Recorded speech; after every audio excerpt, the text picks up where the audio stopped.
Indo British advanced pain clinic నొప్పి మాయం surgery దూరం ఫర్ అపాయింట్మెంట్స్ 9155515563. నమస్కారం, వెల్కమ్ టు ఐ డ్రీమ్. ధర్మ మార్గం విత్ విజిత కార్యక్రమానికి స్వాగతం.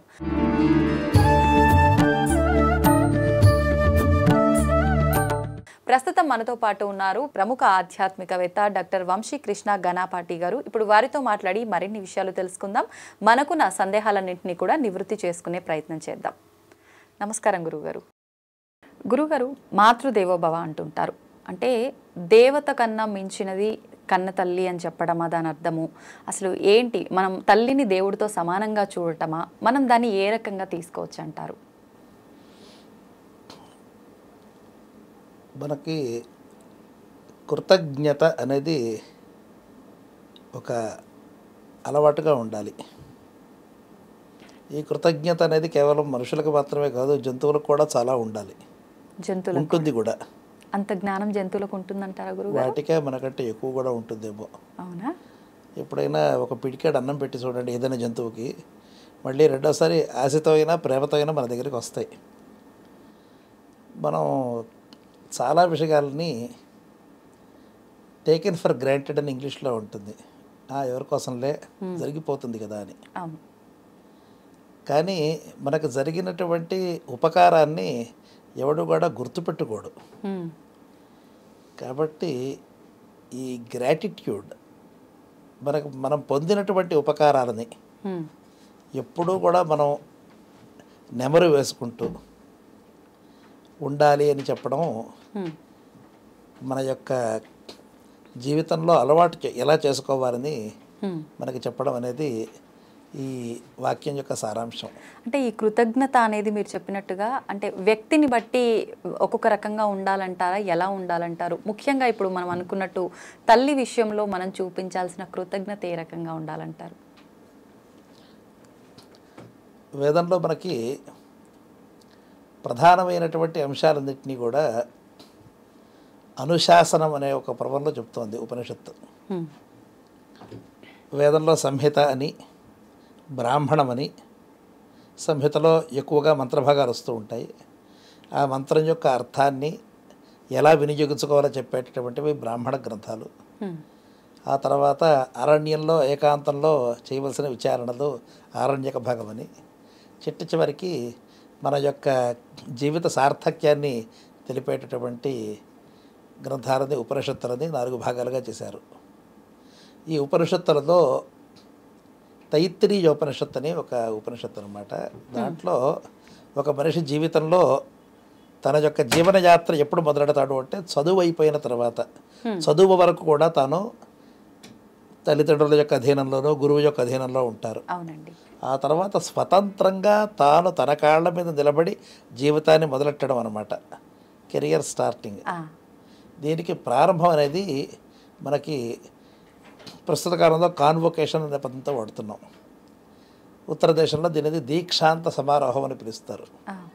అంటే గురువుగారు శిష్యుడికి చదువు పూర్తి చేసిన తర్వాత చివరికి ఒక సారాంశాన్ని అంతటినీ కూడా ఒక జాబితాలాగా చెప్పడం అన్నమాట. ఒక సమ్మరైజ్డ్ ఫార్మ్ అన్నమాట, ఆ ఫార్మాట్. వాటిలో చెప్పుకుంటున్నటువంటి ఒక పరంపరలో వాక్యం ఇది, మాతృదేవోభవ అని. మొట్టమొదట గురువుగారు ఏం చెప్తాడంటే, సత్యం వద, జీవితంలో ఏం జరిగినా నిజమే చెప్పు. ధర్మంచర, ధర్మంగా బతుకు. స్వాధ్యాయాత్ మా ప్రమద, మేము నీకు చెప్పినటువంటి చదువుని విస్మరించద్దు అని వరుసగా చెప్పుకుంటూ ఒక్కొక్క జాగ్రత్తలు చెప్పుకుంటూ ఆ తర్వాత మాతృదేవోభవ అని ప్రారంభం చేశారనమాట. అంటే దేవత్వం అంటే ఆదరానికి, మన యొక్క గౌరవానికి సంకేతం. ఇలా గౌరవించదగినటువంటి వ్యక్తులు ఉన్నట్టయితే వాళ్ళలో మొట్టమొదటిది తల్లి కావాలి. ఈ భాషలో చాలా గమ్మత్తైనటువంటి ఒక ప్రయోగం ఉంటుంది. దీని పేరు బహువ్రీహి సమాసం అంటారు. అనేక మన్య పదార్థ అని వ్యాకరణ వారు చెప్తారు. మాతృ దేవ అనుంటే తల్లి దేవుడు, ఈ రెండు ఎలా కుదురుతాయి అంటే మాత దేవ యస్య సహ, ఎవడికైతే తల్లి దేవతగా ఉంటుందో అతడు మాతృదేవుడు అవుతాడు. కాబట్టి నీవు మాతృదేవుడిగా ఉండాలి అని తాత్పర్యం. అలాగే పితృదేవ భవ, తండ్రిని దేవుడిగా గలవాడవై నువ్వు ఉండు అని అర్థం అనమాట. బాగానే ఉంది. జన్మనిచ్చినటువంటి వాళ్ళు ఒకళ్ళు ఎవరి యొక్క అంశతో మనం పుట్టామో వారు తల్లిదండ్రులు అయిపోయారు. వీరిద్దరు శరీరాన్ని మాత్రమే ఇస్తున్నారు. ఈ శరీరంతో పాటుగా దీంట్లో ఉండే ఒక చైతన్యం అనేది పరమాత్మ ఇస్తున్నాడు. ఈ చైతన్యాన్ని ఈ శరీరాన్ని రెండింటినీ కలిపి తర్ఫీదిచ్చి ఒక శిక్షణ ఇచ్చేటటువంటి వాడు, వ్యక్తిత్వాన్ని తీర్చిదిద్దేటటువంటి వాడు ఆచార్యుడు అనమాట. కాబట్టి ఆచార్య దేవ భవ. ఈ ముగ్గురు లేనిది అసలు ఆ జీవితానికి అర్థమే లేదు. కాబట్టి ఇప్పుడు కూడా ఎవర్ గ్రేట్ఫుల్. నువ్వు ఏదైనా సరే చేసినా మాకేం చేశారండి, మా తల్లిదండ్రులు ఏం చేశారండి, మాకు అంతా మేము చేసుకున్నామండి, ఈ రెండు లేకపోతే మనం ఎలా అవుతాం? అవును. కాబట్టి ఆ కారణం వల్ల ఎప్పుడూ కూడా ఆ గ్రాటిట్యూడ్ అనేది ప్రతి దాంట్లోనూ మనకి ఏదైనా ఒక చిన్న కోరిక తీరకపోతే ఈరోజు తీరదటువంటి ఈ కోరిక ఏదో ఒక ఫోన్ అడుగుతారు, లేదా ఒక పిక్చర్కి తీసుకెళ్ళమని అంటారు. ఒక చిన్న పని చేయకపోతే వాళ్ళ జీవితంలో మనకి ఏమీ చేసినట్టు కాదు అని ఆ క్షణంలో మనకు కలిగేటటువంటి విపరీతమైన క్రోధం వల్ల కానీ, ఆక్రోశం వల్ల కానీ, ఆందోళన వల్ల కానీ, బాధ వల్ల కానీ ఎంత మాట పడితే అంత మాట అంటాం కదా. వాస్తవం. అటువంటి మన యొక్క అదుపు తప్పినటువంటి ఆలోచన విధానాన్ని ఎప్పుడు కూడా చేయడానికి we should have an iron framework. ఎలా అయితే ఉదాహరణకి మనకి మిలిటరీ వాళ్ళు ఉన్నారనుకోండి, మీరు ఏ తప్పు పని చేసినా కూడా వాడు సహిస్తారు. దేశ విద్రోహం అనే మాట వస్తే మాత్రం మొత్తం పూర్తిగా చేతులు వాళ్ళు విరిచిపారేస్తారు.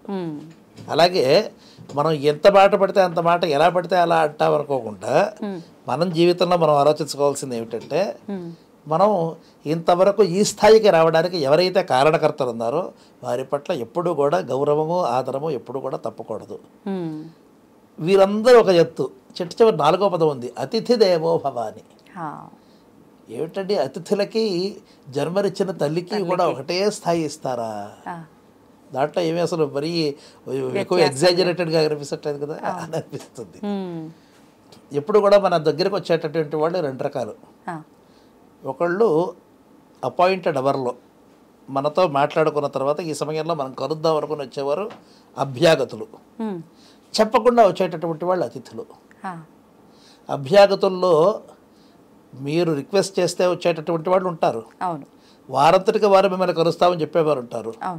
ఎలాగో వారిని మనం గౌరవించడం మన యొక్క సంప్రదాయం. ఏదో చేస్తూ మనతో మాట్లాడతాం, మనకైనా పనుందా వారితో పనుందా కూడా. కానీ నీకు ఏ పని లేకుండా ఒక వ్యక్తి నీ దగ్గరికి వచ్చాడు, చెప్పకుండా వచ్చాడు అంటే ఇంతవరకు నీ తల్లిదండ్రులు, నీ గురువు నేర్పిన సంస్కారం అక్కడే బయటపడుతుంది. అంటే ఎంత మర్యాదగా ఉన్నామో ఏమీ చెప్పకుండా ఒక వ్యక్తి వచ్చి నీకు అతనితో పని లేనప్పుడు అతను నీ దగ్గరికి వచ్చినప్పుడు నువ్వు అతన్ని ట్రీట్ చేస్తున్నావు, అతనితో ఎలా మెలుగుతున్నావు అని. కాబట్టి నీ యొక్క సంస్కారాన్ని ప్రదర్శించడానికి ఒక చక్కటి మార్గం అన్నమాట ఇది. కాబట్టి అటువంటి సమయంలో if you need to showcase your etiquette, నీ యొక్క గౌరవ మర్యాదలు చూపించాలి, what you are made of అనేటట్టు చూపించడానికి అతిథులతో నువ్వు మెలిగేటటువంటి ఒక సన్నివేశం అనమాట. కాబట్టి అటువంటి వారి దగ్గర మరింత జాగ్రత్తగా ఉండాలి సుమా. వారిని కూడా భగవత్ స్వరూపంగా చూస్తూ, వారిని కూడా అనాదరం లేకుండా, ఈసడించుకోకుండా వారితో కూడా గౌరవభావంతో మాట్లాడు అని చెప్పడం దాన్ని. గురుగారు, మీరు చెప్పినట్టుగా చూస్తే అతిథిని మనం గౌరవించాలి, ఆ టైంలో మనం వారితో ఎలా మెలుగుతున్నాం అనేది ముఖ్యమన్నారు. కానీ మనకు పురాణాల్లో వాటిల్లో కనుక చూసుకుంటే కొన్ని కథల రూపంలో చెప్తుంటారు కదా, భగవంతుడు అతిథి రూపంలో కూడా వచ్చి మనని పరీక్షిస్తుంటారు అని చెప్పి. అది మనకు ఒక ఉదాహరణ మాత్రమేనా, లేదంటే నిజంగా భగవంతుడు అలా వస్తాడా అంటారా? అసలు భగవంతుడిని నేను చూశాను అని చెప్పేవాడు ఎవరున్నారు? భగవంతుడు ఎలా ఉంటాడని ఎలా తెలుసు? భగవంతుడైనా ఒక నమ్మకం. కొంతమంది భగవంతుడికి రూపమే లేదు, నమ్మకం అని మీరు చెప్పినట్టుగా చెప్తుంటారు. కొంతమంది మాత్రం ఇప్పుడు ఈ మధ్య కాలంలో భగవంతుడిని మేము చూసాము అని చెప్పి కూడా చెప్తున్నారు కదా గురువుగారు. చూశాను అనే పదానికి నిర్వచనం ఎలా చెప్తారు? ఇప్పుడు మిమ్మల్ని ఒక ముక్కు, చెవులు, నోరు, జుట్టు, ఒక బట్ట, బొట్టు ఇలా నేను చూస్తున్నాను, ఇలా దేవుడిని చూశానని చెప్పగలిగిన వాళ్ళు ఎవరున్నారు? లేరు. భగవంతుడు అంటే ఏమిటి మొట్టమొదటి నిర్వచనం చేయాలి. భగ అంటే ఒక ఉత్తమమైన గుణం, షట్కం. భగ అస్య అస్తి భగవాన్. వ్యాకరణ శాస్త్రంలో మతుప్పని ఒక ప్రత్యయం ఉంటుందన్నమాట. తత్ అస్య అస్తి, అది ఇతడికి ఉంది. ధనం ఉంటే ధనవాన్, జ్ఞానం ఉంటే జ్ఞానవాన్, భగం ఉంటే భగవాన్, విద్య ఉంటే విద్యావాన్, ఇలా వరుసగా వస్తూ ఉంటుందన్నమాట. ఐశ్వర్యస్య సమగ్రస్య ధర్మస్య యశసశ్రిక జ్ఞాన వైరాగ్యయోశ్చైవ షణ్ణాం భగ ఇతీరణ అంటారు. అర్థం ఏంటి గురువు గారు? సమగ్రమైన ఐశ్వర్యం. ఐశ్వర్యం అంటే ఈశ్వరుడి యొక్క లక్షణం అన్నమాట. అంటే ప్రభుత్వం అన్నమాట. ప్రభుత్వం అనేది ఐశ్వర్యం, రెండు సమానమైన అర్థాలే అనమాట. ఇప్పుడు దేశంలో ఎక్కడికి వెళ్ళినా ఎవరిది అంటే గవర్నమెంట్ అంటాం, ప్రభుత్వం అంటాం. అంటే ఇక్కడ మనకి ఒక వ్యక్తి ఇది నాది అనుకోవడానికి వీల్లేదనమాట. అలా సమగ్రమైన ఐశ్వర్యం ఉంటే, కొండ మీదకి వెళ్తే ప్రభుత్వం, నీళ్ళలోకి వెళ్తే ప్రభుత్వం, అన్ని ప్రభుత్వమే. అది సమగ్రమైన ఐశ్వర్యం అనమాట. ఐశ్వర్యస్య సమగ్రస్య ధర్మస్య యశస, ధర్మము యశస్సు అంటే కీర్తి, శ్రియ సంపద, జ్ఞానము వైరాగ్యము, ఈ 6 ఉన్నట్టయితే అటువంటి గుణాల్ని భగవని పిలుస్తారన్నమాట. గుణ షట్కం, ఈ 6 గుణాలని ఉంటాయి. ఇటువంటి లక్షణాలు ఎక్కడెక్కడ కనిపిస్తుంటే అది భగవంతుడి యొక్క లక్షణం. ఓకే. ఇప్పుడు మీరు వెళ్ళి హిమాలయానికి వెళ్ళి నమస్కారం చేశారు, కైలాస పర్వతం నమస్కారం చేశారు, తిరుపతి 7 కొండలకు వెళ్ళి నమస్కారం చేశారు. కొండలో ఉంటే కొండ మీద ఉండే వ్యక్తికి నమస్కారం చేశారా, కొండ మీద రాళ్లకి నమస్కారం చేశారా, చెట్లకి చేశారా అంటే ఇదంతా కూడా ఒక సంఘాతం. సంఘం అంటే సమూహం అన్నమాట. వీటన్నిటి కూడా వ్యక్తి, దాంట్లో వ్యక్తులు, పూజ, దాంట్లో ఆలయాలు, ఇటుకలు, మట్టి, బెడ్డలు అన్నిటి కూడా కలిపి ఒక సంఘాతం, ఒక సమూహం. ఆ సమూహాల్లో మనం భగవంతుడిని దర్శనం చేయమని చెప్తున్నాం. ఇప్పుడు నేను చెప్పిన పదం చూడండి, అక్కడ మీకు ధర్మం కనిపిస్తోంది, జ్ఞానం కనిపిస్తోంది, వైరాగ్యం కనిపిస్తోంది, ఐశ్వర్యం కనిపిస్తోంది, సంపదకి ఏమీ లోటు లేదు, ధర్మం కనిపిస్తోంది. ఎటువంటి లక్షణాలు ఎక్కడైతే ఉండవు అదే భగవంతుడి యొక్క లక్షణం అన్నమాట. కాబట్టి భగవంతుడు ఇలా నానా రూపాలని వాడుకుంటూనే ఉంటాడు. ఇప్పుడు అనంతనాంన పరిశోభితోయ అనంత రూపేణ విరాజితశ్చ. మా గురువుగారు గణపతి సచ్చిదానంద స్వామిజీ ఆయన యొక్క చాలా ప్రసిద్ధమైనటువంటి ఒక పద్యం ఇది. అనంతనాంన పరిశోభితోయ అనంత రూపేణ విరాజితశ్చ అనంత వీర్యాది గుణై ప్రపూర్ణ తం సచ్చిదానంద విపం వృజామ. ఏ రూపం చూసినా ఆయనదే. అందుకనే ఇది మన వేదం యొక్క మూలతత్వం ఇదే. ఈ తత్వం వంటబట్టినటువంటి వాడికి ఎవరితో కూడా పేచీలు ఉండవు. ఇప్పుడు తెలంగాణకు వస్తే ఎల్లమ్మ దేవి అంటారు, ఇంకోసారి పోచమ్మ దేవి అంటారు, కిందకి వెళ్తే తలుపులమ్మ అంటారు, ఇంకో చోట ఇంకో గండి మైసమ్మ అంటారు, ఏదో పేరు చెప్తారు. ఏ పేరు చెప్పినా వీరికి సమస్య ఏం లేదు. ఎందుకంటే వేదంలో అంతా కూడా వేల పదాలు ఉన్నాయి. ఏ పదాన్ని ఏదో ఒక దేవతామూర్తికి చెప్తూ ఉంటారు. కాబట్టి వీరికి సమస్య ఏం లేదు. ఎందుకంటే ఇది ఒక్కటే నా యొక్క రూపము అని ఎప్పుడు కూడా గిరిగేసి కూర్చోాల. ఒక అద్భుతమైన వాక్యం ఉంది ఏంటండి? If you can't see God everywhere you will find him nowhere. ప్రతి అణువులో కూడా భగవంతుని మీరు చూడకపోతే భగవంతుడు మీకు ఎక్కడా కనపడడు. కాబట్టి ఆయన ఏ రూపంలో వస్తాడో తెలియదు. అదేగా భాగవతంలో చెప్పింది, ఇందుగలడు అందులేడిన సందేహం వరదు చక్రి సర్వోపగతుండు ఎందెందు వెదకి సూచన అందందే గలడు దానవాగ్రని వింటే. కాబట్టి ఎక్కడ మీరు వెతికితే భగవంతుడు ఆ రూపంలో కనిపిస్తాడు. అతిథి దేవోభవ అనే దానికి అన్వయం చేసుకోండి మీరు. అవును. కాబట్టి ఏ రూపంలో భగవంతుడు వస్తాడో so there is no harming being respectful. గౌరవంగా ఇంకొకరితో మాట్లాడడానికి ఆయన అంతస్తుతోనూ ఆయన యొక్క సంపదతోనూ మీకు సంబంధం లేదు కదా. ఈరోజు మీరు ఈ స్థితిలో ఉన్నారు, రేపు ఈ ఛానల్కి ఓనర్ అవ్వచ్చు, రేపు ఇటువంటి 4 ఛానళ్ళు మీరు మొదలెట్టచ్చు, లేదా అన్ని మానుకుని ఇంట్లో కూర్చోవచ్చు. కానీ మీ వ్యక్తిత్వంలో ఏమీ ఎక్కువ తక్కువ లేవు కదా. ఆ వ్యక్తిత్వాన్ని భగవత్ స్వరూపంగా గౌరవించడంలో నాకు పోయిందేం లేదు కదా. అది నువ్వు అభ్యాసం చేయాలి అంటే అతిథి దేవో భవ. ఏ ఉపకారం చేయని వాడిని గౌరవించాలంటే చాలా సంస్కారం కావాలండి. మీకు ఏదో ఉపకారం చేశాడో లేదా మీ తల మీద ఉన్నాడో మీకు జీతాలు ఇచ్చాడని లేదా మీకు స్థానమో మానవం ఇచ్చారని గౌరవించడం వేరు. ఏమీ ఉపకారం చేయని వాడికి కూడా చేస్తాడో లేదో తెలియకుండా వారికి గౌరవించడానికి చాలా సంస్కారం కావాలి. అదే నీకు నీ తల్లిదండ్రులు, నీ యొక్క ఆచార్యులు, గురువులు చెప్పినటువంటి సంస్కారం అని నిరూపించుకోవడానికి ప్రతి వ్యక్తికి ప్రతిరోజు ప్రతి పూట కూడా అవకాశం వస్తూ ఉంటుంది. వచ్చిన అవకాశాన్ని సద్వినియోగం చేసుకో. ఇది మనకి చెప్పేటటువంటి మన ధర్మం యొక్క ప్రధానమైనటువంటి అంశం అన్నమాట. ఎందుకంటే ఎవరికీ కూడా దేవుడి కంటే గొప్ప వ్యక్తి ఎవరికీ ఉండరు.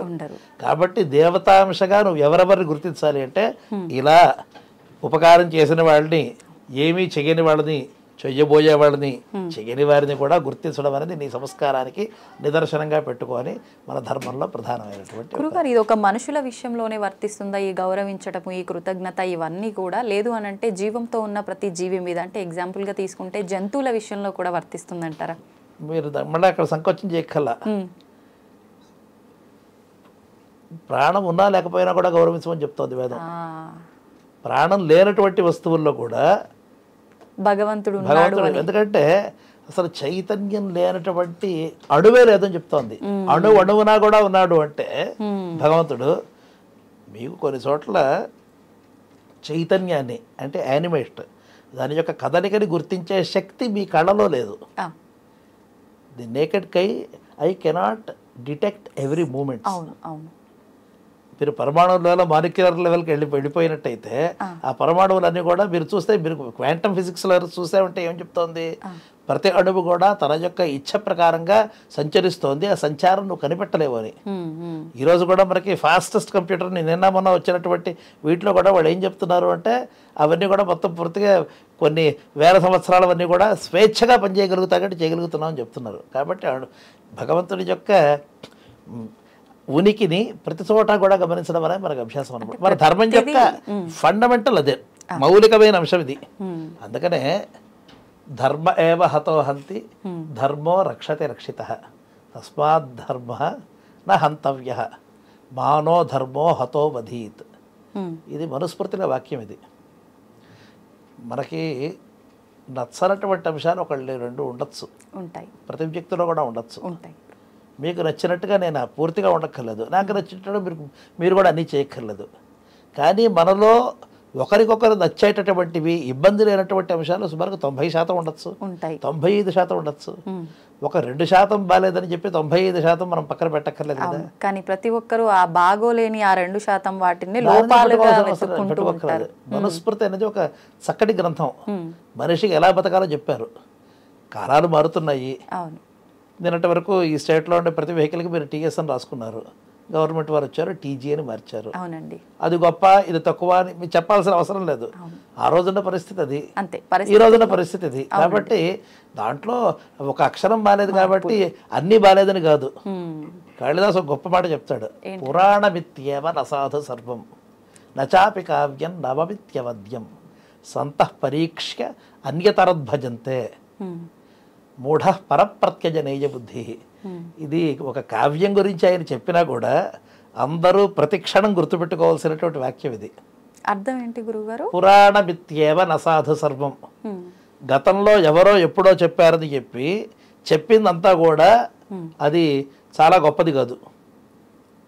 మీ తాతగారు చెప్పారు, వారి తాతగారు చెప్పారు అనే కారణం వల్ల అది గొప్పది కాదు. నచాపి కావ్యం నవమిత్యవద్యం. మీ పిల్లలు చెప్పారు, మీకంటే వయసులో చిన్నవాడు, మీరు జన్మనిచ్చినటువంటి వాడు కాబట్టి నిన్న కాక మొన్న పుట్టినవాడివి నువ్వు నాకు చెప్పావా అని. అంటే ఇప్పుడు ఎవరు చెప్పారో అనే దాన్ని బట్టి దానికి ప్రామాణ్యం కంటే వాడు చెప్పిన విషయంలో సత్వం ఏమిటి, సారాంశం ఏమిటో గ్రహించాలి. ఇప్పుడు నిన్న మొన్న పుట్టిన వాళ్ళు చెప్పారు కాబట్టి, ఇటీవల చెప్పారు కాబట్టి దీంట్లో ప్రామాణ్యం లేదు అనుకోకూడదు. సంతః పరీక్ష్య అన్యతరద్భజంతే. సంతః అంటే సత్పురుషులు, సజ్జనులు ఏం చేయాలంటే పరీక్ష చెప్పిన దాంట్లో సారాంశం ఏమిటో పరీక్ష చేయండి. అన్యతరద్భజంతే. జీవితంలో ఎప్పుడూ మనకి 2 చాయిస్లు ఉంటాయి, 2 ఎంపికలు ఉంటాయి. ఇలా అయినా మనం ఎంచుకోవచ్చు, అలాగైనా ఎంచుకోవచ్చు.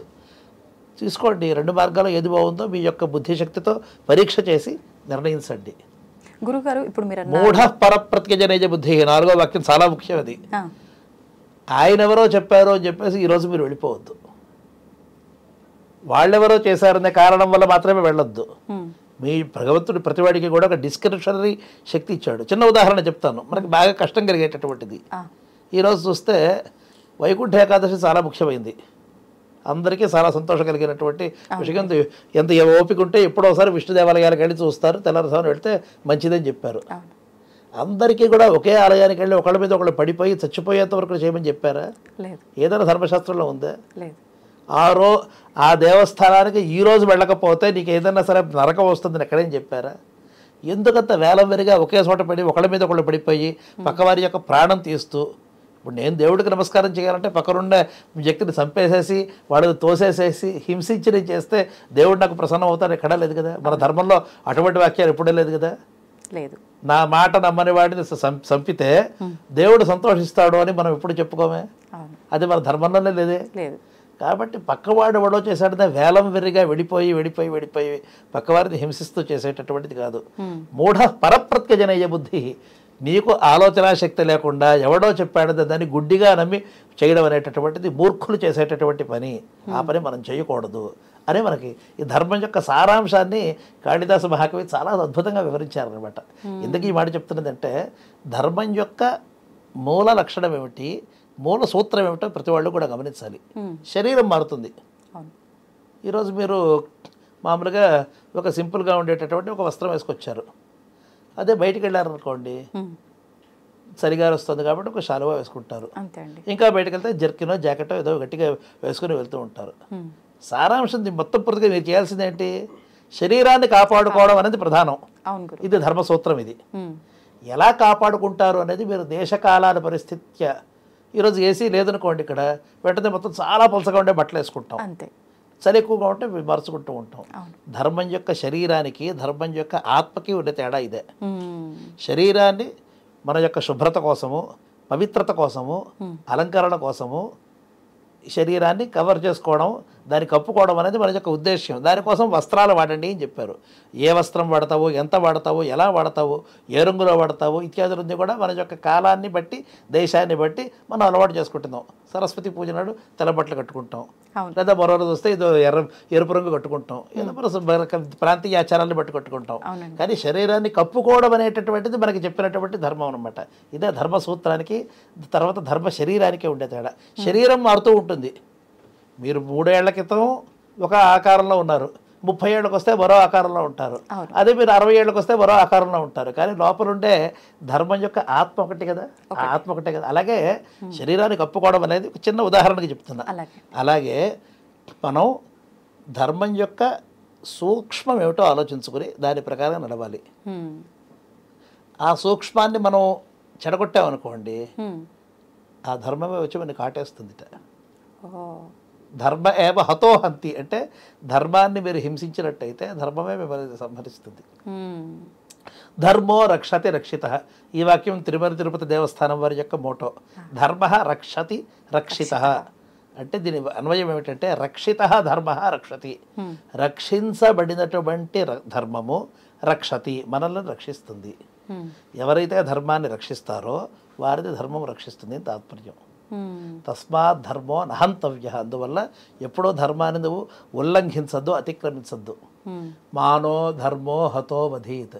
ధర్మము మీ చేత హింసించబడి మిమ్మల్ని హింసించకుండుగా కానీ చిట్ట చివరి ఆశంసనం అన్నమాట.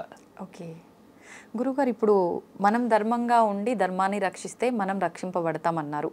అసలు నిజంగా రక్షింపబడటము, ఈ ధర్మము ఇదంతా అంటే ఏంటి? ఇప్పుడు మీరు ఇందాక ఒక మాట చెప్పారు, అందరూ అన్నీ చెప్తారు కానీ ఏది కరెక్ట్ అనేది మనకి మనం నిర్ణయించుకోవాలి అని చెప్పి. ఈ మధ్యకాలంలో చాలామంది సనాతన ధర్మం అనగానే రకరకాలుగా చెప్తూ వస్తున్నారు. ఎవరి వర్షన్లో వాళ్ళు చెప్పింది వాస్తవం అని వినేంత వరకు మాకు అనిపిస్తుంది. ఇందరూ ఇన్ని రకాలుగా చెప్పారు, నిజమైన ధర్మం ఏంటి, నేను నిజంగా ధర్మంగా ఉండాలంటే నేను ఏ మార్గం ఎంచుకోవాలనేది ఒక సందేహంగా మారుతుంది. నిత్యం ఇప్పుడు ఒక జీవన విధానం ఏ రకంగా ఉంటే నేను నిజంగా ధర్మంగా ఉన్నట్టు అంటారు? దీనికి కూడా వేదవ్యాసుల వారు చక్కటి వాక్యం చెప్పారు. ఏంటండి అది? శ్లోకార్థేన ప్రవక్ష్యామి యదుక్తం గ్రంథకోటిభి. ఒక సగం శ్లోకంతో మీకు నేను ధర్మం యొక్క సారాంశాన్ని చెప్తానని చెప్పాడు. పరోపకార పుణ్యాయ పాపాయ పరపీడనం. ఇంకొకరికి ఉపకారం చేసినట్లయితే ఇది పుణ్యం, ఇంకొకరిని పీడించినట్లయితే ఇది పాపం. అన్నిటికీ సారాంశం ఇదే. ఓకే. ఎందుకు ఉపకారం అనే పదానికి అర్థం ఏంటంటే, ఇప్పుడు ఎవరికైనా సరే మత్తు అలవాటు ఉందనుకోండి, ఆ మత్తు పదార్థం ఇస్తే వాడికి ఆనందం కలుగుతుంది. కానీ అది ఉపకారం కాదు, అది అపకారం. అది వాడి యొక్క శ్రేయస్సుకు ఉపయోగపడి వాడికి జీవితం అంతా నిలబెట్టేటటువంటి పని చేస్తే ఉపకారం అనమాట. అటువంటి ఉపకారానికి నువ్వైనా తోడ్పడితే అదే పుణ్యం, లేకపోతే అది పాపం. ఇది బేసిక్ టెనెట్ ఇది. ఆ, కానీ దీంతో ప్రతి చోట మనం పరీక్ష చేసుకోవడానికి కొన్నిసార్లు మన తెలివితేటలు సరిపోవు, మన అనుభవం సరిపోదు. అవునండి. కాబట్టి కాస్త పెద్దలు నడిచిన మార్గంలో వెళ్తూ పెద్దలు చెప్పినది ధర్మం యొక్క మూలానికి సరిపోతుందా అనేటటువంటిది మనం ఎప్పటికప్పుడు బేరీజ్ వేసుకోవాలి. ఓకే. దానికి కూడా ఇందాక నేను చెప్పినటువంటి తైత్తిరీయ ఉపనిషత్తులో వాక్యాలు అనుశాసన పర్వం అనేది కాన్వొకేషన్ అడ్రస్ అనమాట. ఈరోజు మనకి కాన్వొకేషన్లో కీనోట్ అడ్రస్ అని ఒకటి ఉంటుంది అనమాట. ఎవరైనా ఒక పెద్ద వ్యక్తికి పిలిచి వారితో ఒక ఉపన్యాసం చెప్పిస్తూ ఉంటారు. వేదంలోనే మొత్తం పూర్తిగా ఏవే అంశాల గురించి మీరు మాట్లాడాలని స్పష్టంగా చెప్పుకుంటూ వచ్చేసేసారు. సత్యం వద్దతో ప్రారంభం అవుతుంది. అలా జరిగి అలాగే అది చిట్ట చివరికి వెళ్తూ మీకు ఏదైనా మనస్సులో సందేహం కలిగినట్టయితే అప్పుడు మీరు ఎలా ఉండాలి అంటే కాన్ఫ్లిక్ట్ రిజల్యూషన్. ఒక సమస్య వచ్చినట్టయితే సమస్యని ఎలా పరిష్కరించుకోవాలి అంటే మీ దేశంలో ఎవరైతే పెద్దలు ఉన్నారో వారు ఎలా ఈ సందర్భంలో వారు ప్రవర్తిస్తారో అలా మీరు ప్రవర్తించండి అని చెప్పారు. పెద్దలంటే ఎవరు? వయస్సులో పెద్దవాళ్ళ, డబ్బులో పెద్దవాళ్ళ, జ్ఞానంలో. జ్ఞానం అంటే ఏమిటి? అంటే మీరు ఇందాక చెప్పినట్టుగా ప్రతివాడు నేను జ్ఞానవంతుడు అంటాడు. నాకు 2 డీలిట్లు వచ్చాయి, నేను 2 డాక్టరేట్లు ఉన్నాయి, నేను వైస్ ఛాన్సలర్ అయ్యాను, ప్రో ఛాన్సలర్ అన్నాను. అవునండి. మరి ఎవరు పెద్దవాళ్ళు అనుకుంటారు? పెద్దవాళ్ళని మనం. కాబట్టి ఈ డెఫినేషన్స్ చాలా ముఖ్యమైనటువంటివి. యుక్తాహ, ఆయుక్తాహ, అరూక్షాహ, ధర్మకామాస్యు 4 ఉదాహరణలు చెప్పారనమాట. మాకు అర్థమయ్యేలాగా. యుక్తాహ యోగ్యులైనటువంటి వారు, ఓకే. ఆయుక్తాహ సందర్భానికి తగినట్లుగా ప్రవర్తించేటటువంటి వారు, అరూక్షాహ నాట్ రూక్షం అంటే రూడ్నెస్, దురుసు, ఆ దురుసుతనం లేనటువంటి వారు అరూక్షాహ. 4వది ధర్మకామః ధర్మం పట్ల ఆసక్తి కలిగిన వారై ఉండాలి, ధర్మాన్ని కోరుకునేటటువంటి వారై ఉండాలి. ఈ 4 ఎందుకు చెప్పారు అంటే చాలామందికి మీకు శ్రేయస్సుని చెప్పేటటువంటి వాడు చాలా తక్కువ మంది ఉంటారు. అందరికీ కూడా ప్రియం వినడానికి ఎక్కువ ఆలోచనగా ఉంటుంది. అవునండి. ప్రియవాక్య ప్రధానమైన సర్వే తుష్యంతి జంతువః. అందరికీ కూడా వాళ్ళకి ఏది కావాలో అది వినాలనుకుంటారు, మనకి ఏది పనికొస్తుందో అది వినాలని అనుకోవాలన్నమాట. కాబట్టి వాడు యోగ్యుడై ఉండాలి, వాడికి తత్వదర్శనం అయి ఉండాలి. తత్వదర్శనం అంటే పాపం ఇప్పుడు మీ అమ్మగారు ఉన్నారనుకోండి, ఆవిడతో వెళ్ళినప్పుడు అమ్మ జాగ్రత్తగా వెళ్ళు అని చెప్తారు. కానీ ఆవిడకి ఈరోజు బంద్ ఉందన్న విషయం తెలియదు అనుకోండి, ఆవిడ ఆఫీస్కి టైం అవుతుంది వెళ్ళిపోమని చెప్తుంది, కానీ ఈరోజు ఉందన్న విషయం తెలియదు. లేదా ఈ ఆఫీస్లో ఈరోజు సెలవు ఉందని తెలియదు. అటువంటి కారణంలో తత్వదర్శనం కాలేదు వాళ్ళకి. ఈరోజు నువ్వు వెళ్ళడం వల్ల నీకు ఇబ్బంది అవుతుందనే విషయం వాళ్ళకి గ్రహించలేదు అనుకోండి, ఆ తత్వదర్శనం కాకపోయినట్లయితే వాళ్ళు మనకి ఉపకారం చేస్తున్నావు అనుకుని అపకారం చేసేవాళ్ళు వింటారు.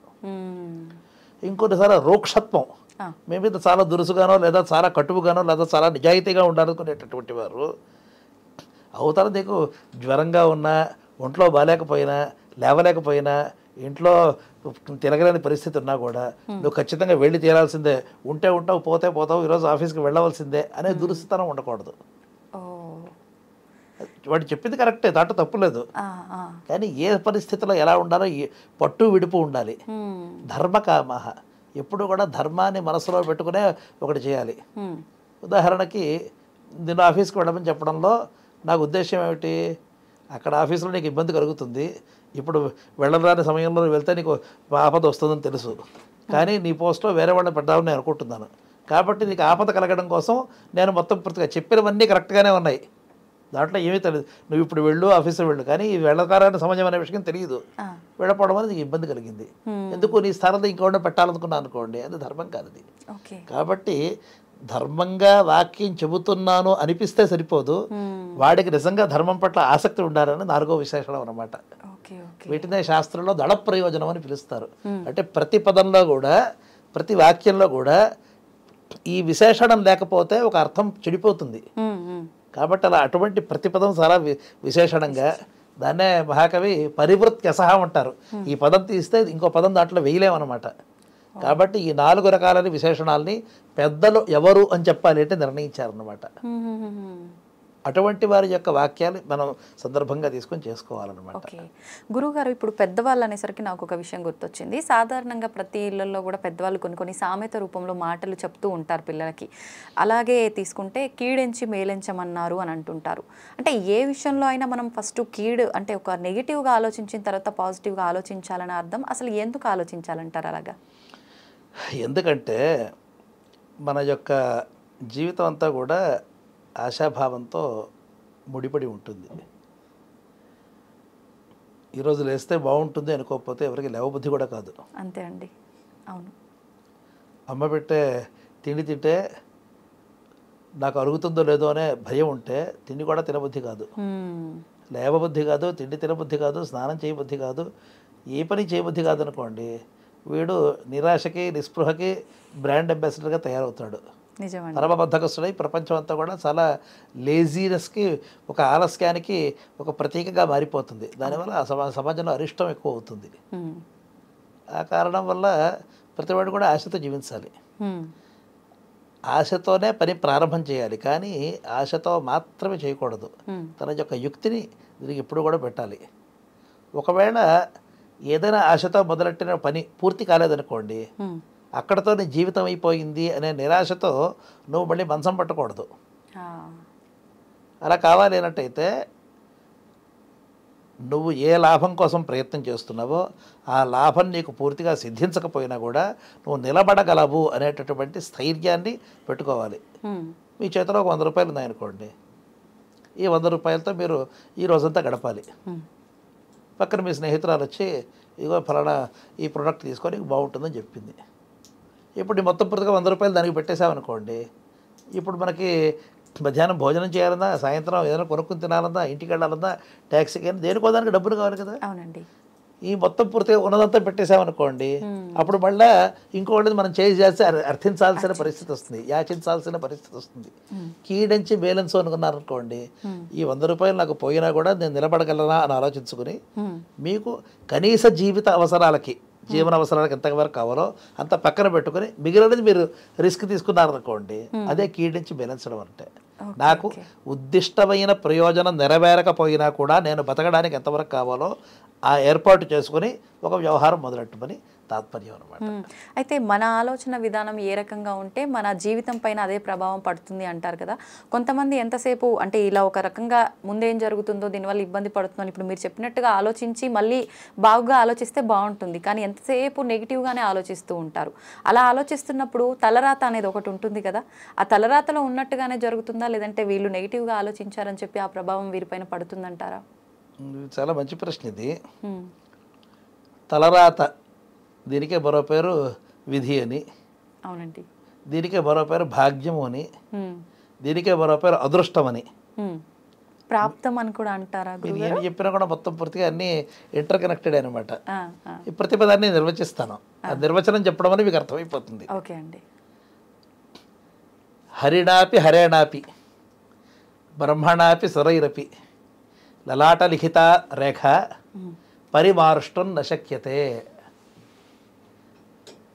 హరిహర బ్రహ్మలు ఎవరు కూడా నొసట రాసినటువంటి తలరాతని మార్చలేరు, పరిమారుష్టం దాన్ని తుడిపి వేయడానికి ఎవరి వల్ల కూడా కుదరదు అనేది ఈ శ్లోకం యొక్క తాత్పర్యం అనమాట. ఇది వెంటనే అనిపిస్తుంది, ఓహో అయితే నా తలరాత నిశ్చయం అయిపోయింది, ఇక నేను ఏమీ చేయక్కర్లేదు అనేటటువంటి అభిప్రాయం సగం మందిలో ఉంటుంది.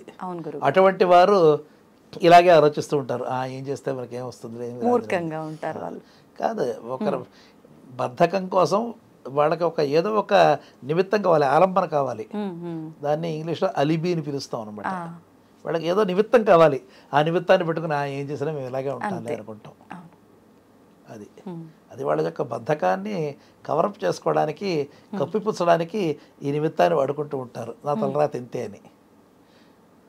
నిజంగా ప్రయత్నం చేసినటువంటి వాడికి 100% ప్రయత్నం చేస్తే 99% మనకి కుదరకపోయినా 1% ఖచ్చితంగా మనం బాగుపడతాం. ఒకవేళ అదే కరెక్ట్ అయినట్టయితే అసలు ఈ తలరాత ఎలా వచ్చిందో చూద్దాం. మొదలు అదృష్టం అని పిలుస్తున్నాం దీన్ని. దృష్టం అంటే కనపడింది, అదృష్టం అంటే కనపడనిది. కనపడిన దాన్ని ఏమంటాము? అదృష్టం అంటాం. కనిపించిన దాన్ని దృష్టం అంటాం. ఈయన తలుపు తీశాడు, తలుపు తెరుచుకుంది, అది దృష్టం. ఇక్కడ పక్కనే రిమోట్ పెట్టుకుని ఇదే పని చేశాను నేను, అదృష్టం అది. నా దగ్గర రిమోట్ ఉంది, దానివల్ల తలుపు తెరుచుకుంటా ఉంది అని ఈ వ్యక్తికి తెలియదు. అతను దాన్ని వెంటనే మొత్తం పూర్తిగా టీవీలో రికార్డ్ చేస్తున్నాడు, ఉన్నటువంటి తలుపు తెరుచుకుంది. అప్పుడు ఆయన అన్నాడు, ఈ వీటిలో భూతం ఉందండి, అందువల్ల వచ్చింది, మొత్తం పూర్తిగా అది భూత్ బంగ్లో, అక్కడికి వెళ్ళొద్దు అని చెప్పాడు.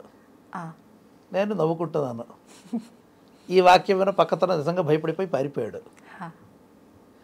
వీళ్ళిద్దరికీ అజ్ఞానం వల్ల కలిగినటువంటి ఈ రెండు. ఇప్పుడు కార్యము కారణం అనేది రెండు, వీటిని ఇంగ్లీష్లో కాజ్ అండ్ ఎఫెక్ట్ అని పిలుస్తాం. కారణం తెలియకుండా కొన్నిసార్లు కార్యాలు అవుతూ ఉంటాయి, ఎందుకు అవుతాయో తెలియదు. చాలా సులువు ఎగ్జాంపుల్ చెప్తాను మీకు. సగం మంది మగవాళ్ళకి జుట్టు రాలిపోతూ ఉంటుంది. అవునండి, చాలామందికి. నా బట్టి వాళ్ళందరికీ కూడా చాలామందికి జరిగింది. ఎందుకు జుట్టు రాలిపోతుందో తెలియదు. ఎందుకు కొంతమంది జెనెటిక్స్ అంటారు, కొంతమంది కారణాలు తెలియవు, కారణాలు తెలిసినా కూడా ఏమీ ఆపలేము. అలాగే మరి కొంతమందికి చర్మం ముడతలు పడిపోతూ ఉంటాయి, మరి కొంతమందికి ముఖం మీదంతా కూడా మొత్తం పూర్తిగా మనకి మొటిమలు వస్తూ ఉంటాయి. వీటిని ఎలా ఆపాలో తెలియదు, ఏం చేయాలో తెలియదు. కారణం తెలిసినంత వరకు జాగ్రత్త పడతారు, కారణాలు తెలియకపోతే అదృష్టం అనేస్తాం. మరి అదృష్టం అంతేనయ్యా, ఇంతకంటే కుదరటం లేదు, అందువల్ల పెళ్ళిళ్ళు కూడా కావట్లేదు అని కొంతమంది కంగారు పడుతూ ఉంటారు. అవునండి. ఒకళ్ళకి చిన్నప్పటి వరకు కూడా మొత్తం పూర్తిగా ఏదో వికారంగా ఉంటారు, కానీ ఒక వయసు వచ్చేటప్పటికి ఆకర్షణీయంగా తయారవుతారు. ఎస్పెషల్గా మగపిల్లలు కానీ ఆడపిల్లలు కానీ యుక్త వయసులో వచ్చినప్పుడు అప్పుడేమంటాం, అదృష్టం అండి, భాగ్యం అండి అంటాం. ఫార్చ్యూన్ అని ఇంగ్లీష్లో పిలుస్తాం. మరి మంచికైనా సరే చెడుకైనా సరే విధి అనేటటువంటిది ఒకటే ఉంటుంది. మీరు బాగున్న రోజులో ఉన్నటువంటి మీకు మంచి ఆలోచన వచ్చి, చక్కటి మార్క్స్ వచ్చి, మంచి ఉద్యోగం వచ్చి, మంచి ఆకర్షణీయమైన రూపం వచ్చి, మంచి భార్య దొరికి, మంచి భర్త దొరికి, మంచి కుటుంబం ఏర్పడితే వాటిని మనం భాగ్యం అని పిలుస్తున్నాం. అవునండి. మీరు అనుకున్నటువంటిది అనుకున్నంత వరకు రాలేకపోతే దాన్ని ప్రాప్తం ఉంటుంది. ప్రాప్తం అంటే పొందబడినది. నా ప్రాప్తం ఇంత ఉంది, ఇంతవరకు పొందాలని రాసిపెట్టి ఉంది కాబట్టి ప్రాప్తం అంటున్నాం. మీకు తెలియకుండా ఏదైనా ఒక ఫలితం వచ్చింది అనుకోండి, దాన్ని మనం ఏమంటున్నాం, అదృష్టం అంటున్నాం. కారణం తెలియదు అని అర్థం అనమాట, చూడబడలేదు అని అర్థం అనమాట.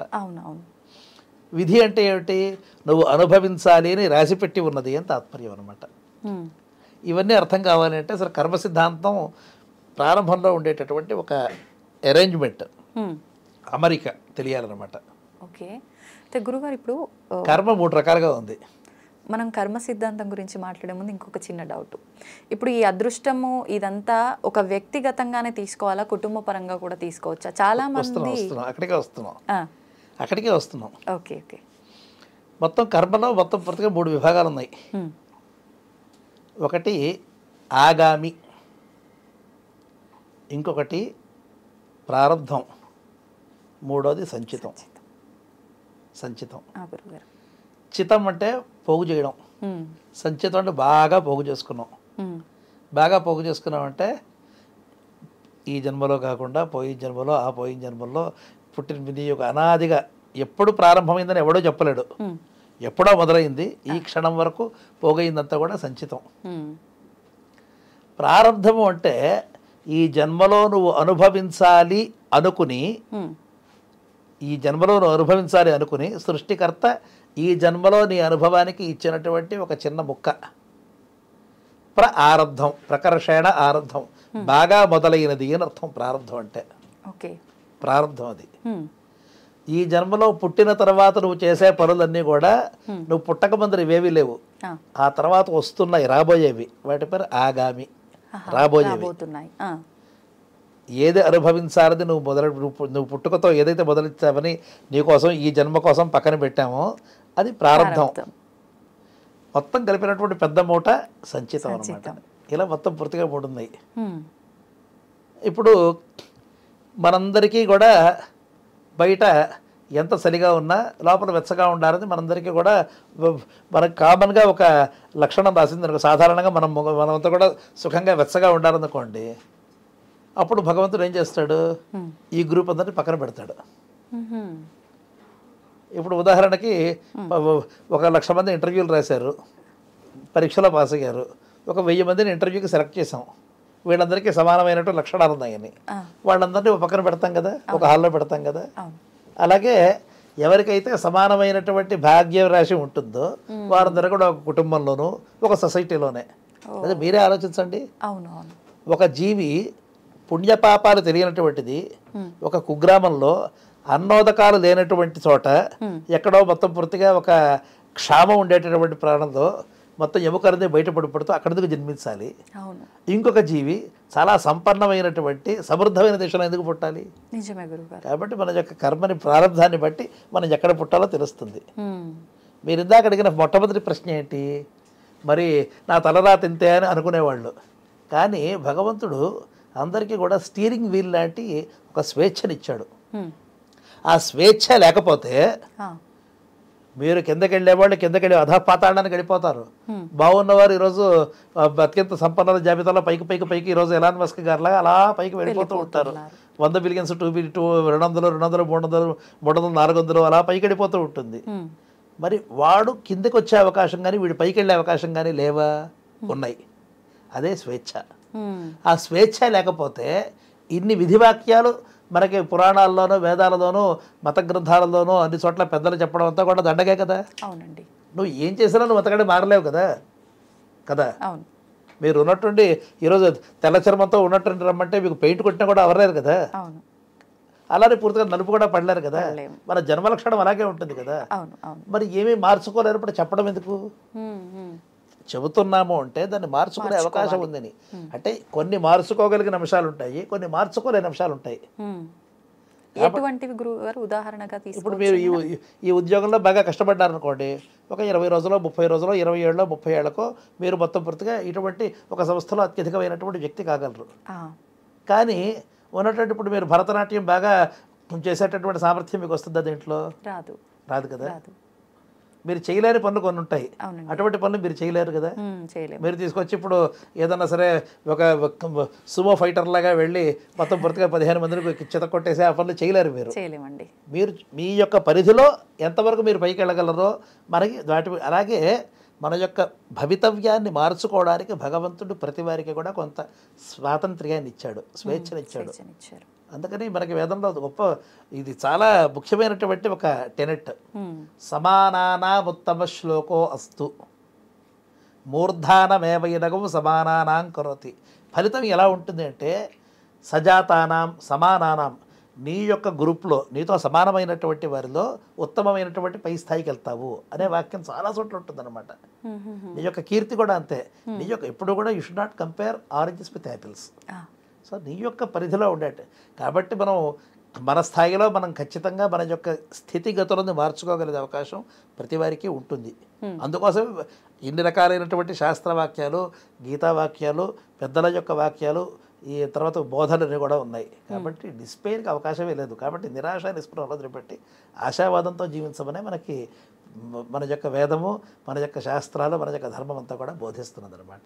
గురుగారు, ఇప్పుడు మీరు చెప్పిన కర్మ సిద్ధాంతం తీసుకుంటే ఇప్పుడు అది కూడా మనకు ఆల్రెడీ మనం సంచితంలో ఉంది. అది ఎలా ఉందో అలా మన జీవితంని మనం గడుపుతున్నాము. మార్చుకునే అవకాశం మన కర్మ విషయంలో కూడా ఉంటుంది కదా ఇప్పుడు మీరు చెప్పినట్టుగా చూస్తే? అంటే దీంట్లో చిన్న ధర్మ సూక్ష్మం ఒకటి ఉంది. చిన్న సూక్ష్మం అది. మనకి ఫైనాన్షియల్ టర్మ్స్లో మాట్లాడుకుందాం, ఆర్థికమైనటువంటి పరిస్థితుల్లో మాట్లాడుకుందాం. అలాగే అండి. ప్రారంభం అనేది మీకు ఉండేటటువంటి అప్పుతో మొదలెట్టారు. మీరు ఒక 1,00,000 రూపాయల అప్పుతో మీరు ప్రారంభం చేశారనుకోండి. మీ యొక్క వృత్తో మీ యొక్క జీవితమో ప్రారంభం చేశారు. ఈ 1,00,000 రూపాయలకి ప్రతి నెల మీరు వడ్డీ కడుతున్నంత వరకు మీ జోలికి ఎవరూ రారు. మీరు బాగా ఎక్కువ డబ్బులు సంపాదించారనుకోండి, అప్పుడు ఈ 1,00,000 రూపాయలు విడిపోతూ ఉంటుంది. కొన్ని రోజులకి మొత్తం పూర్తిగా దీనిని పూర్తిగా మనం ఈ అప్పు తీర్చుకునే అవకాశం కూడా కనిపిస్తుంది. కానీ పుణ్యపాపాల దగ్గరకు వచ్చేటప్పటికి ఒక చిన్న మార్పు ఉందన్నమాట. ఏంటండి అది? దానికి కోర్టు ప్రొసీడింగ్స్ అనే ఒక ఉదాహరణ చెప్తాను. మీరు ఒక ఉత్తమమైనటువంటి మంచి పనులు చేసి 10 మందికి ఉపకరించేటటువంటి స్కూల్స్ పెట్టడమో, లేదా అంటే డబ్బులు వసూలు చేయడానికి స్కూల్ దాని గురించి మాట్లాడారు. ఉచితమైన విద్యాబోధన, ఉచితంగా అన్నదానం చేస్తున్నారు. వాటికి సొసైటీ, సమాజం మిమ్మల్ని గౌరవిస్తోంది. కానీ ఏదైనా సరే కొన్ని పొరపాట్లు చేయడమో, కొన్ని మోసాలు చేయడమో చేశారనుకోండి, నేను అక్కడ ఉత్తమమైన కార్యం చేశాను కాబట్టి ఈ చేసిన మోసాలను, ఈ హత్యల్ని, లేదా ఈ అబద్ధాలని దీన్ని మీరు పరిగణించొద్దు, దీనిని మీరు అలాగే వదిలేసేయండి అంటే కుదురుతుందా? కుదరదు కదా. అదే పుణ్యపాపాలకి ధనానికి ఉండే తేడా. మీరు ఎక్కువ డబ్బులు ఉంటే ఆ డబ్బులతో అప్పులు తీర్చుకోవచ్చు, కానీ పుణ్యపాపాల దగ్గరకు వచ్చేటప్పటికి అది కుదరదు అనమాట. మీరు చేసిన పుణ్యాన్ని మీరే అనుభవించాలి, మీ యొక్క పాపాన్ని కూడా అనుభవించాల్సిందే మీరు. అంటే అసలు తగ్గించుకునే అవకాశం లేదా? ప్రభావం కొద్దిగా తగ్గుతుంది. ఇప్పుడు బ్రహ్మాండమైన వర్షం పడుతుంది అనుకోండి, ఏదో ఒక చిన్న గొడుగు పెట్టుకుంటే కొంత ప్రభావం తగ్గుతుంది, కానీ సంపూర్ణంగా తగ్గిపోతుందని చెప్పలేము అనమాట. తుప్పరైనా పడుతుంది, స్ప్లాషెస్ అంటాం కదా, చిందనమైనా ఉంటుంది, అది తప్పదు, పూర్తిగా తప్పదు, ఎంతో కొంత అనుభవించాల్సిందే.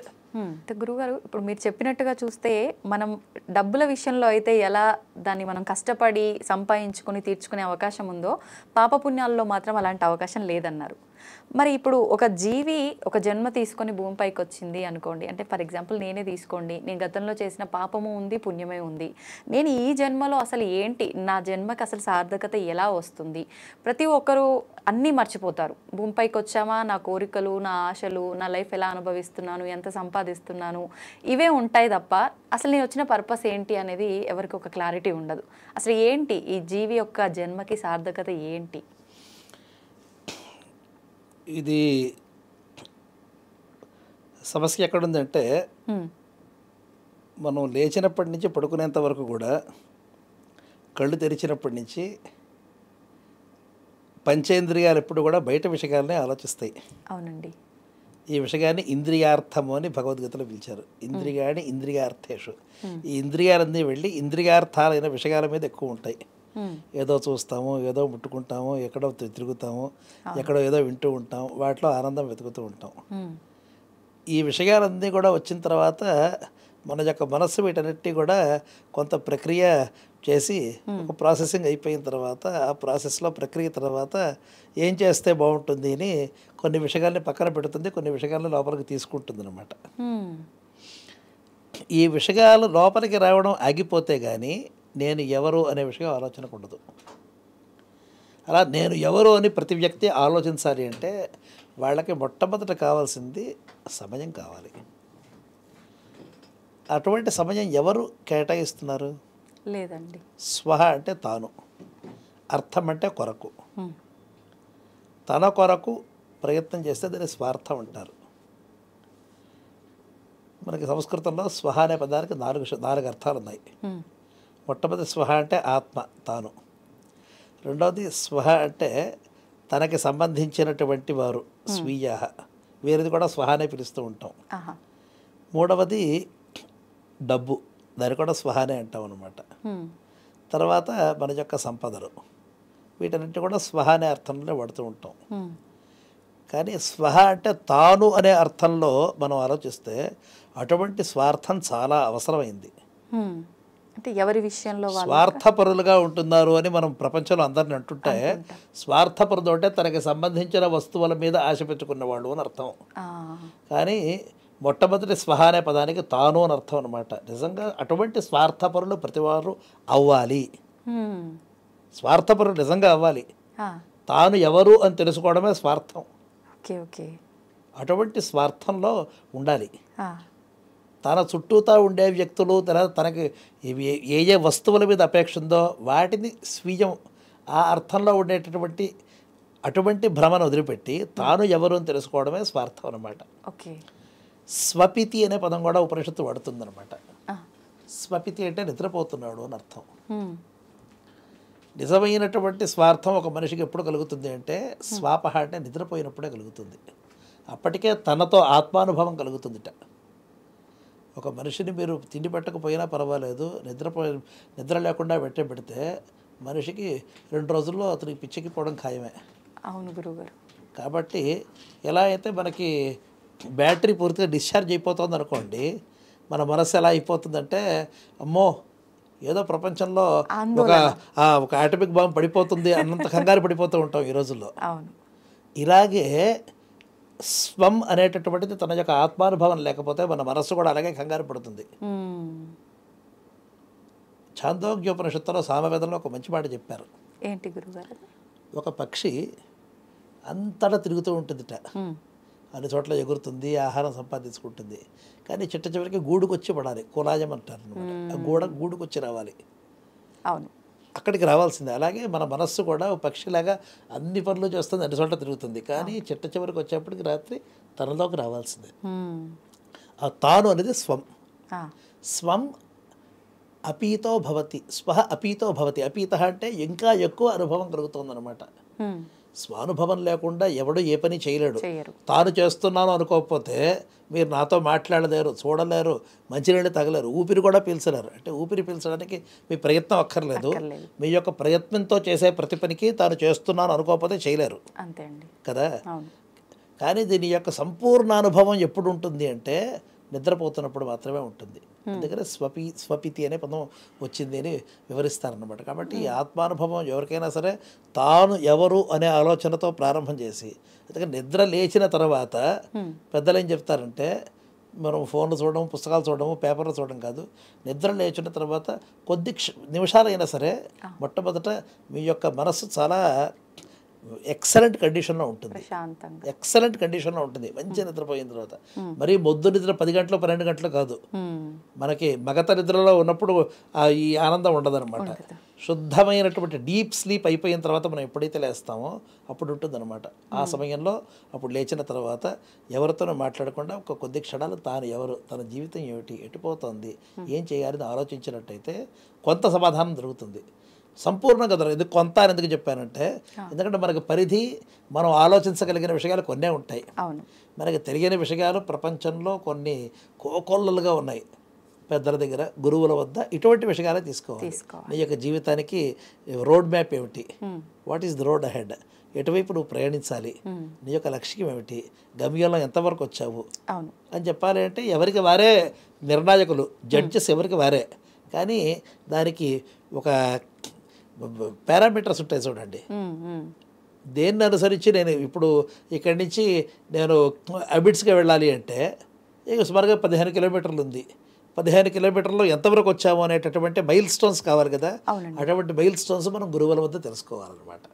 ఆధారాల మైల్ స్టోన్స్ అంటే ఇప్పుడు నేను నా యొక్క జీవితం లక్ష్యం ఇదైతే ఆ లక్ష్యంలో ఇంతవరకు వచ్చాను, ఇంకా నేను ప్రయాణించవలసింది ఇంత ఉంది అని మనకి తెలియాలి అంటే ఆ గుర్తులు మనం గురువుల వద్ద నేర్చుకోవాలన్నమాట.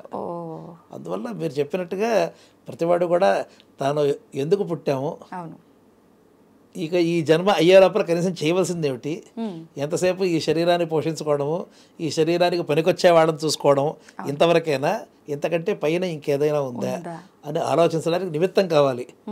ఎప్పుడైనా సరే జనాలకి ఎదురు దెబ్బలు తిరిగినప్పుడు మాత్రమే ఇలా ఆలోచిస్తారు, బాగున్నప్పుడు ఎవరూ ఆలోచించరు. కాబట్టి బాగున్నప్పుడు ఆలోచించడం అనేదే ఒక చక్కటి అభ్యాసం. దీనిదే నిత్యకర్మ అనేటటువంటి ఒక ప్రక్రియ ద్వారా అందరికీ అలవాటు చేశారు పెద్దలు. నిత్య కర్మాచరణ చేసినప్పుడు మనకి ఇటువంటి ఆలోచనలకి ఒక నిమిత్తం కనిపిస్తుంది. అంటే మనం నిత్యం ఏం చేస్తున్నాము లేచిన దగ్గర నుంచి అనేదన్నా గురుగారు? నిత్యకర్మ అంటే అది కాదు, ఏంటండి? ప్రత్యేకమైనటువంటి ఫలం మీద అపేక్ష లేకుండా నువ్వు చెయ్యాలి అని చేసేటటువంటివి నిత్యకర్మలు అన్నమాట. ప్రతిఫల అపేక్ష ఉండకుండా చేసే, ప్రతిఫల అపేక్ష లేకుండా ఉండడానికి చేయాల్సి వీటికి ప్రత్యేకంగా పంచమహాయజ్ఞాలని పిలిచారు. ఇది ఎవరో పండితులకో ఎవరో పూజారులకు మాత్రమే కాదు, ప్రతి వ్యక్తి చేయాల్సిందనమాట.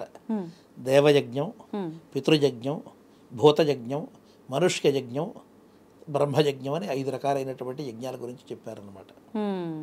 ఇది ప్రతి వ్యక్తికి చేయాల్సిందే. అనిపించచ్చు, ఏమంటే నేను ఆటో నడుపుకుంటున్నాను, నాకు యజ్ఞం నాకు ఎందుకండి అంటారు. మీరు పేరు చూసి కంగారు పడిపోవద్దు. దేవయజ్ఞం అంటే ఏమిటి? దేవతలది గౌరవించడం. మీరు వెళ్తే కనీసం ఒక అగరత్తు వెలిగించి నమస్కారం చేసుకుని వెళ్తారు కదా. జన్మనిచ్చినటువంటి భగవంతుడికి ఈరోజు నేను కళ్ళు తెరిచి సుఖంగా బయట అడుగు పెడుతున్నాను అంటే అది అదృష్టమే కదా. అదే మీరు పాలస్తీన్లో ఉండాల్సిన పరిస్థితి వస్తే, గాజా స్ట్రిప్లో ఉంటే మీ బతుకు సంగతి ఏంటి? అలా లేదు కదా, సుఖంగా లేవగలుగుతున్నాం కదా. ఈరోజు కనీసం ఎవరినో అడిగినా లేదా మనం సంపాదించుకోవడానికి ఆహారం దొరుకుతుంది కదా. కాబట్టి దేవుడిని మొట్టమొదట. రెండవది పితృయజ్ఞం, జన్మనిచ్చిన తల్లిదండ్రులు, వారి బతుకుంటే గౌరవించండి, వాడు గతించినట్టయితే గుర్తు చేసుకోండి, పితృయజ్ఞం. మూడవది భూతయజ్ఞం, నేను బతుకుతున్నట్టుగానే నా చుట్టూతో ఉండే జీవులన్నీ కూడా బతకాలి కదా, కాబట్టి వాటికి కూడా ఎంతో కొంత ఆహారం పెట్టండి, భూతయజ్ఞం. నాలుగవది మనుష్య యజ్ఞం, యోగ్యులైన వ్యక్తులు మన చుట్టూతానే ఉన్నట్టయితే వాడికి ఆహారం పెట్టడం. యోగ్యుడు అనే పదం ఎందుకు వాడాను అంటే, మీరు ఎవరినో మచ్చిక చేసుకోవడానికి, ఎవరి దగ్గర ఒక మార్కులు కొట్టేయడానికి తిండి తిన్న వాటికి మళ్ళీ మేపక్కల్లా. యోగ్యుడైన పాత్రత ఉండేవారికి ఏదో కాస్త ఆహారం కానీ ఏదో వారికి అవసరమైంది పెట్టండి. ఐదవది బ్రహ్మయజ్ఞం. బ్రహ్మ అంటే వేదం అని అర్థం, కానీ స్వాధ్యాయం అంటే మంచి విషయాల్ని తెలుసుకోవడానికి. మంచి విషయాలు తెలుసుకోండి, తెలుసుకున్న విషయాల్ని మళ్ళీ గుర్తు చేసుకోండి. ఇవి 5 రకాలైనటువంటి నిత్యకర్మలు అన్నమాట. ఇది ప్రతి వ్యక్తి కూడా తన యొక్క జీవితంలో ఒక భాగం చేసుకున్నట్టయితే అప్పుడు ఎప్పుడో ఒకప్పుడు మనకి లైఫ్ ట్రాకర్ మన చేతిలో ఎప్పుడూ ఉన్నట్టే లెక్క. కాబట్టి ఈ అభ్యాసం చేసుకోవడం ధార్మికంగా జీవించాలి అనుకునే వారందరికీ నిత్య జీవితంలో ఒక మంచి భాగం అన్నమాట. గురుగారు, బ్రహ్మ ముహూర్తం అంటూ ఉంటారు. మన సనాతన ధర్మంలో బ్రహ్మ ముహూర్తానికి కానీ సంధ్యావందనకి కానీ ఒక ప్రాధాన్యత ఉంది అంటుంటారు. ప్రత్యేకించి బ్రహ్మ ముహూర్తం యొక్క విశిష్టత గురించి చెప్పాలి అంటే ఏం చెప్పొచ్చు అంటారు? ముహూర్తం అంటే 48 నిమిషాలు అనే ఒక పద్ధతి ఉందన్నమాట. ఇప్పుడు కరెక్ట్గా బ్రహ్మ ముహూర్తం అంటే 3 గంటల 15 నిమిషాలు, 4 గంటల 10 అలా ఏమైనా ఉంటుందండి? అలా కాదు. బ్రహ్మ అంటే వేదం అండి. బ్రహ్మ అనే పదానికి మొత్తం సర్వవ్యాపకమైన పరబ్రహ్మ అనే అర్థం, 2 అర్థాలు కూడా ఉన్నాయి. వేదాధ్యయనం చేసినటువంటి వాడు 2 యామాలు అయిపోయిన తర్వాత 3వ యామంలో లేచి అధ్యయనం ప్రారంభం చేస్తారు. మీరు అన్నట్టుగా 3 గంటలు 4 గంటలు సుమారుగా అది అవుతుందన్నమాట. ఈ శీతాకాలం తర్వాత మనకి అపరరాత్రి, ఆ తర్వాత మనకి ప్రారంభం అయ్యేది బ్రహ్మ వేదాభ్యాసానికి ఉపయోగపడేటటువంటిది. అలాగే సన్యాసులు కానీ, అలాగే బ్రహ్మ సంధానం చేసేటటువంటి ధ్యానం చేసేటటువంటి వారు నిదిధ్యాసనం అనే ఒక పదం ఉందన్నమాట. ఇది కూడా ఒక అనుసంధానం అన్నమాట. మనకి తెలిసినటువంటి విషయాన్ని ఒక్కసారి మనసుకు వంట పట్టించుకోవడం నిదిధ్యాసనం అనమాట. వీరందరూ కూడా తెల్లవారుసామునే చేస్తారు కాబట్టి దీని పేరు బ్రహ్మ ముహూర్తం అని లేదా బ్రాహ్మీ ముహూర్తం అని 2 రకాల పదాలు పడతారు. బ్రాహ్మి అనే పదానికి సరస్వతీదేవి అని అర్థం అనమాట. కాబట్టి సరస్వతిని సాధించాలి, విద్యని సాధించాలి అనుకునేవారు కూడా ఈ సమయంలో సూర్యుడు ఉదయించక మునుపే మీరు మీ యొక్క సాధన ప్రారంభం చేయండి అని ఉద్దేశ్యం అనమాట. సామాన్యులందరూ కూడా ఉపయోగించుకోవాలంటే ముహూర్తాన్ని ఎటువంటి విధానాలు ఉంటాయి గురుగారు? ముహూర్తం అంటే ఒక కాలం యొక్క ఒక మాపకం. ఇట్స్ టైం యూనిట్ అంతే. టైం యూనిట్ అంతే అనమాట.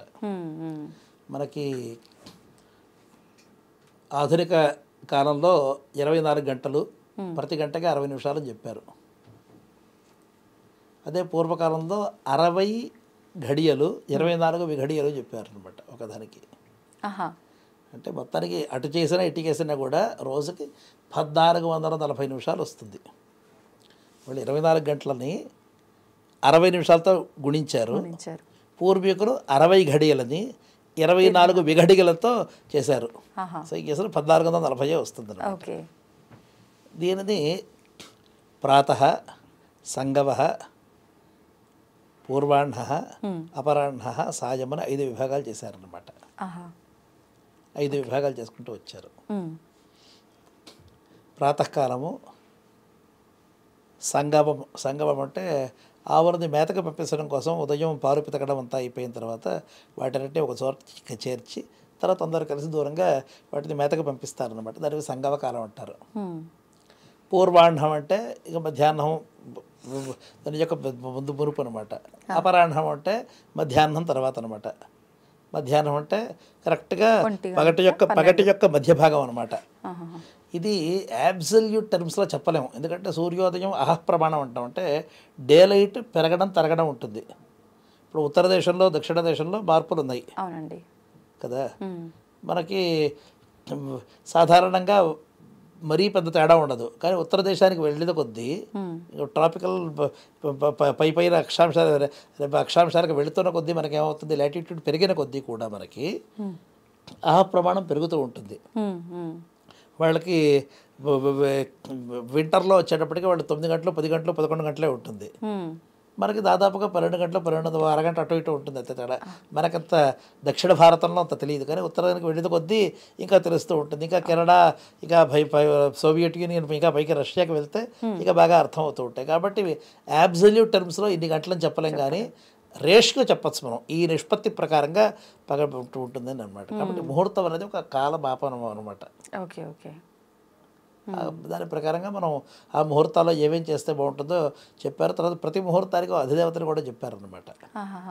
ఇవన్నీ కూడా మన ఈ గణన పద్ధతిని అంతా కూడా మనకి వేదంలో చాలా స్పష్టంగా బోధించారు. కాబట్టి ఏ ఏ సమయంలో యుక్తమైన పనులు చేసుకోండి, మంచి పనులు చేయడం ద్వారా వీలైతే పుణ్యాన్ని సంపాదించుకోండి. ఇంకో పద్ధతి కూడా ఉంది.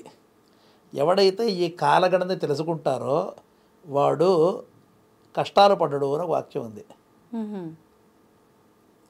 యోవై ముహూర్తానా నామధేయాన వేద నా ముహూర్తే స్వార్తి మార్చతి. ముహూర్తాల యొక్క పేర్లు తెలుసుకుంటే ఆ ముహూర్తాలలో వారు కష్టాలు కొని తెచ్చుకోరు అని తాత్పర్యం. ఇది చాలా విడ్డూరంగా అనిపించవచ్చు. ఈరోజు ఫిబ్రవరి 25 అని నాకు తెలిస్తే ఈరోజు నాకు రావాల్సిన ఆపదలు రావా? ఎందుకు రావండి? వస్తాయి కదా. అవును కదా. కాబట్టి ఇట్స్ టోటలీ ఇల్లాజికల్ అనిపిస్తుంది. ఈరోజు సండే అని తెలిస్తే సండే నాకు రావాల్సిన కష్టాలు ఏమన్నా ఉంటే వచ్చేస్తాయి కదా. సండే తెలియడం వల్ల రావదా అంటే దాన్ని ఎలా కాదు అర్థం చేసుకోవాల్సింది ఈ వాక్యానికి.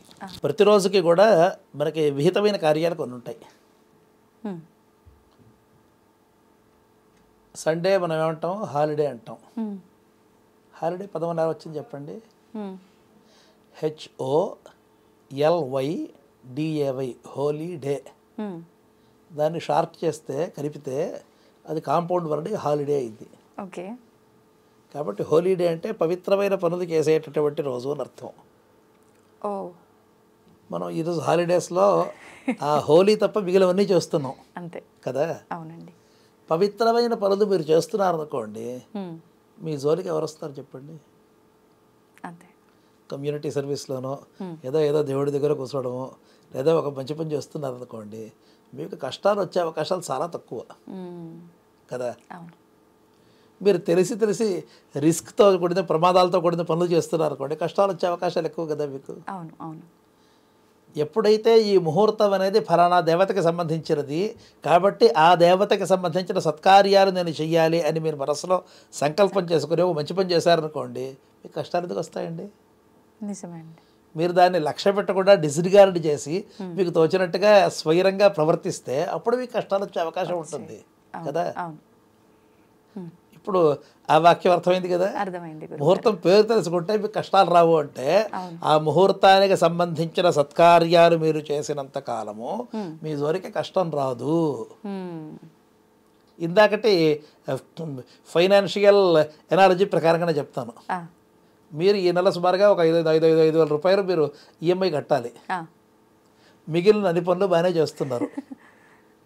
మిగిలిన మన అన్నిటికీ జస్టిస్ చేశారు, ఎక్కడ డిఫాల్ట్స్ ఏమీ లేవు. మీరు అదే బ్యాంకులో అక్కడే కూర్చొని మిగిలిన డబ్బులు అరికట్టేసేసారు. ఈ 5,000 రూపాయలు 4 రోజుల తర్వాత ఇస్తామండి అంటే సరిపోలేమ్మా అలాగే అంటారు. మీరు ఏదీ రాకుండా కనిపించకుండా మాయమైపోయారనుకోండి, మీ మీద మొత్తం పూర్తిగా ట్రాకింగ్ ఏజెన్సీస్ అందరూ వస్తారు. కాబట్టి సత్కార్యాలు చాలా వరకు చేస్తున్నాం అనుకోండి, 1-2 రాకపోయినా సరే కండోనింగ్ అనే పదం చూడండి, ఉదాసీనంగా సరే పోన్లే ఈరోజు కాకపోతే రేపు చేస్తారని కొద్దిగా లీనియంట్గా ఉండేటటువంటి అవకాశం వస్తుంది అనమాట. అందువల్ల ముహూర్తాల పేర్లు తెలుసుకోండి, రోజుల పేర్లు తెలుసుకోండి, దినముల యొక్క పేర్లు తెలుసుకోండి. ఆ దినంలో శుక్లపక్షంలో ఎన్ని రాత్రులు ఉన్నాయి, ఎన్ని పగళ్ళు ఉన్నాయి, ఎన్ని మాసాలు ఉన్నాయి, వీటన్నిటి పేర్లు తెలుసుకోండి చెప్పడానికి సావిత్రాగ్ని చయనము అనేటటువంటి ఒక ప్రకరణం ఉంది యజుర్వేదంలో.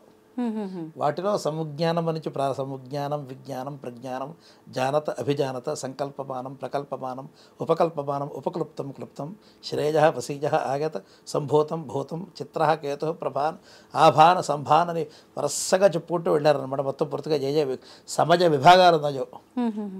కాబట్టి ఇవన్నీ తెలుసుకోవడం ద్వారా మీరు ఈరోజు అంటే ఏమిటి మన 21st అండి, 22nd అండి ఒక పేర్లున్నాయని కూడా తెలియదు మనకి. వేద పండితులకు కూడా తెలియదు. ప్రతి రోజుకి, ప్రతి ముహూర్తానికి, ప్రతి తిథికి ఇటువంటి పేర్లు ఉన్నాయని కూడా తెలియదు. కాబట్టి ముహూర్తాలు, దినముల యొక్క పేర్లు, రాత్రుల యొక్క పేర్లు కూడా తెలుసుకుని ఇది ఏ ఏ దేవతకి సంబంధించాలో తెలుసుకోండి. తద్వారా మీరు పాపాల జోలికి వెళ్లకుండా ఉంటారు అని మనకి వేదం హెచ్చరిస్తోంది అనమాట. ఓకే ఓకే గారు, చాలా మంచి విషయాలు తెలియజేశారు. ధన్యవాదాలు. శుభం.